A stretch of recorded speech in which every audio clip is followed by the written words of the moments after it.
recent developments have emerged regarding veteran sports journalist Christine Brennan and her forthcoming publication examining the Women's National Basketball Association's handling of rising star Caitlin Clark. Reports indicate the league attempted to restrict Brennan's access, raising eyebrows among media observers. Brennan, widely regarded as the most influential female sports correspondent in history, recently discussed her upcoming work during an appearance on a prominent podcast.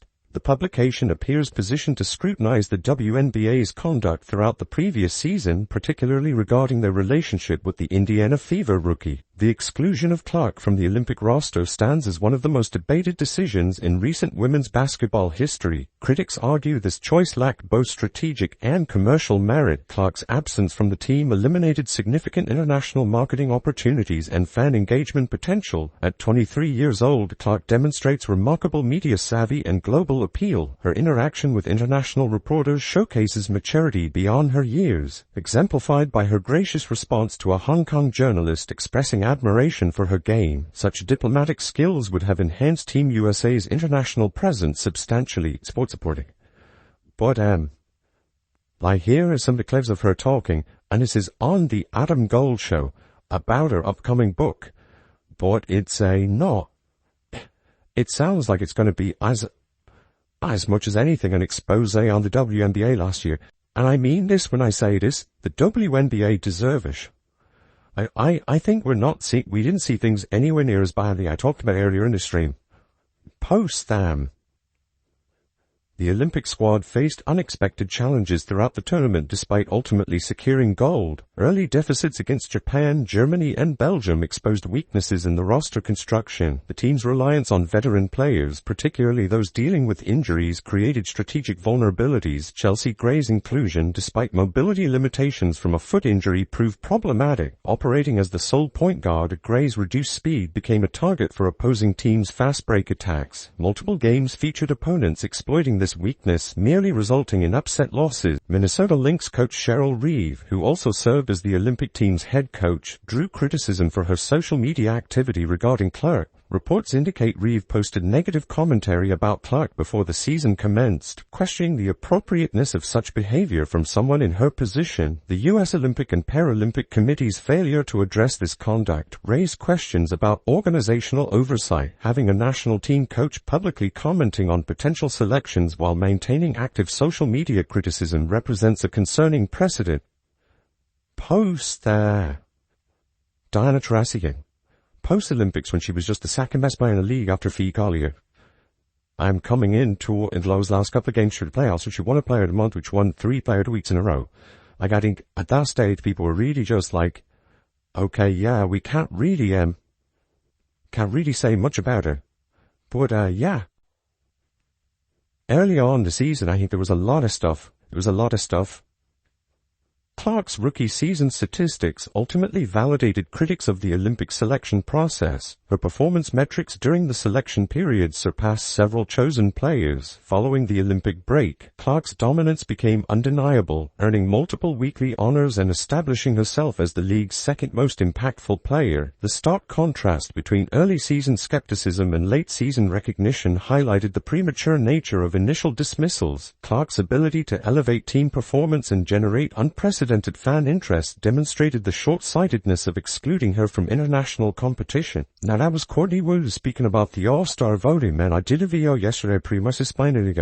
Lexi Hall had more votes than Angel Reese. I mean, damn near every player on the Fever had more votes than Angel Reese, and pretty much a lot of these big-name stars in the league. Now that wasn't the only thing that Courtney Williams went viral about yesterday, and she talked about receiving hate mail and hate speech. Check out this footage right here. The forthcoming book promises to document these controversies in detail, potentially reshaping public understanding of the events surrounding Clark's rookie campaign. The WNBA's reported attempts to limit Brennan's media access suggest organizational concern about the narrative's potential impact. Current sentiment regarding Clark has evolved significantly since the season's early stages. the initial resistance to acknowledging her impact has largely subsided as her accomplishments speak for themselves. However, the documented early season treatment and decision-making processes warrant examination. Clark's global marketability extends far beyond domestic audiences. Her potential presence at the Olympics would have generated substantial international interest and attendance. The decision to prioritize veteran leadership over commercial appeal and competitive advantage represents a missed opportunity of historic proportions.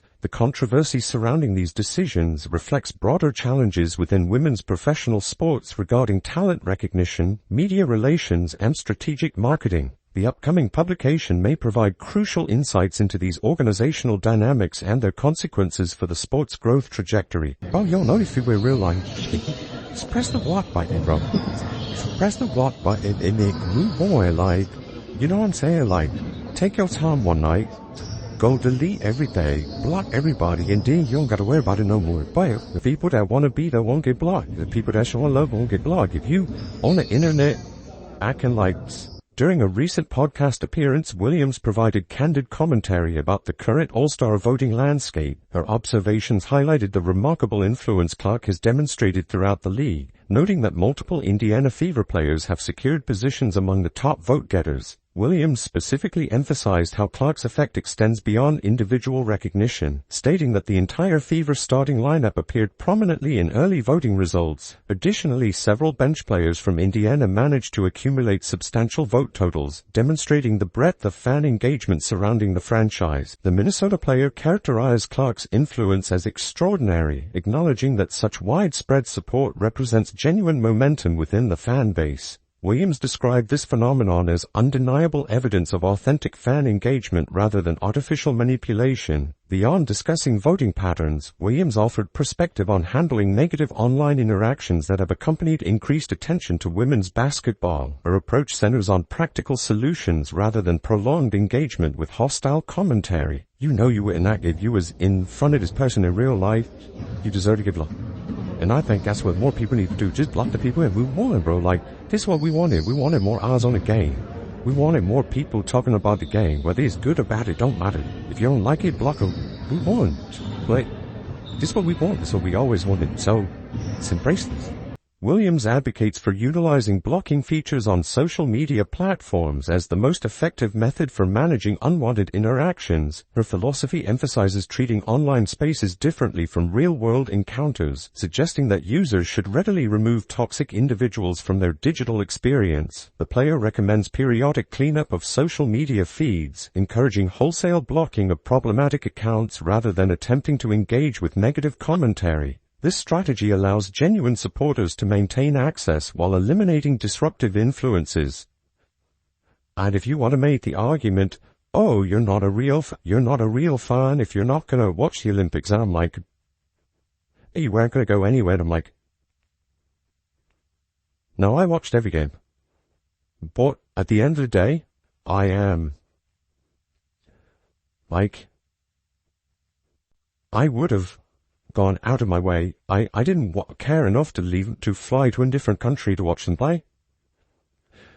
Williams highlighted the distinction between constructive criticism and behavior that individuals would never exhibit during face-to-face interactions. Her perspective suggests that anonymous online hostility deserves immediate removal rather than thoughtful response. Early voting results revealed dramatic shifts in player popularity compared to previous seasons. The current tabulation system incorporates multiple components. Fan voting accounts for 50% of the final determination, while current players contribute 25% and media representatives provide the remaining 25%. Caitlin Clark currently leads all vote-getters with approximately 515,000 fan votes, establishing a commanding position in the early returns. A'ja Wilson follows closely with 84,000 votes, while Aliyah Boston occupies third place with 46,000 votes. A'ja Wilson maintains strong support with 96,000 votes, followed by Kelsey Mitchell at 7,000. Paige Bueckers, despite significant college basketball popularity, has accumulated 312,000 votes, suggesting her professional transition continues developing fan loyalty. And if Caitlin goes to the World Cup, you better believe I'll be at every World Cup game I can be. Obviously, one of my best friends will get married at the start of that tournament, but I'll be at the finals. That's your real to USA women's are making the finals. I'll be at the finals. It's in Germany, heck, I might be courtside the finals. Like, it's one of those things I might be freaking courtside at the finals. But yeah, like, that is how big Caitlin Clark is. Like, you can guarantee you they will Perhaps the most discussed aspect of current voting involves Angel Reese's position having dropped to approximately 73,000 votes.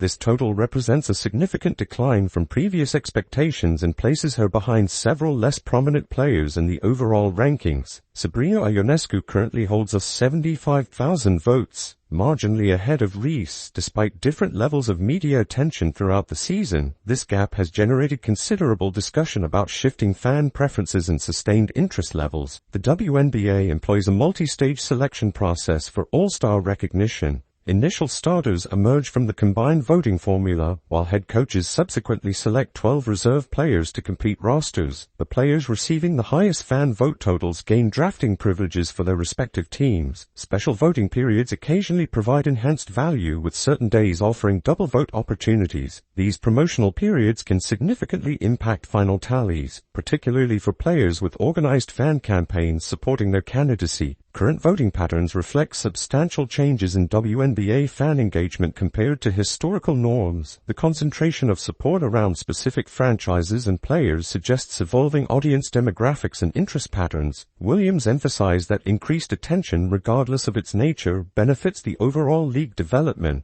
Her perspective acknowledges that controversy and discussion generate visibility that women's professional basketball has historically struggled to achieve. Indiana Fever's dominance in voting reflects organized fan mobilization rather than individual player merit alone. The presence of multiple team members among top vote-getters demonstrates coordinated support efforts that extend beyond Clark's individual popularity. This phenomenon raises questions about balanced representation across the league, and whether concentrated fan bases might overshadow deserving players from less popular franchises. The voting system's design attempts to address such concerns through its multi-component structure.